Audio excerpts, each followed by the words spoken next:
สบายดีนั้นไผได้เนาะเคยกินขนมปังตัวนี้นี่ว่าขนมปังไส้หมูฝอยเนาะ มาสวนเนาะมาสวนเฮ็ดเวียกอยู่สวนนี่แหละตอนเที่ยงแล้วเนาะหิวข้าวคือขนมปังหมูฝอยนี่มากินลองเบิ่งเนาะว่ามันแซ่บซำใดเนาะเรามาเบิ่งเนาะว่าในนี่จะมีไส้หลายซำใด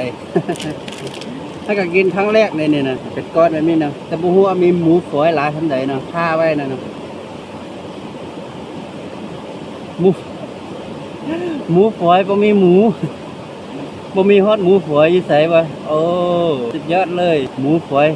ยคิดตัวแต่ว่าหาหมูฝอยบ่เห็นไส้หมูฝอยได้เห็นบ่ไส้หมูฝอยแต่บ่มีก็ย่าเนาะลองชิมเบิ่งเนาะว่ารสชาติมันเป็นจังไดเนาะอาจจะได้ยินเสียงน้ำไหลเนาะเพราะว่าทางหลังนี้เป็นสายน้ำเนาะแป้งล้วนๆเลยแป้งกับน้ำตาลเนาะที่มันเหลืองๆนี่แม่น้ำตาลเนาะความแซ่บนี่บ่หินให้5เนาะ5เต็ม10แล้วว่าเรื่องตรงปกเนาะเรื่องตรงปกนี่บ่หินให้0เลยเนาะเพราะไส้หมูฝอยแต่บ่มีหมูฝอย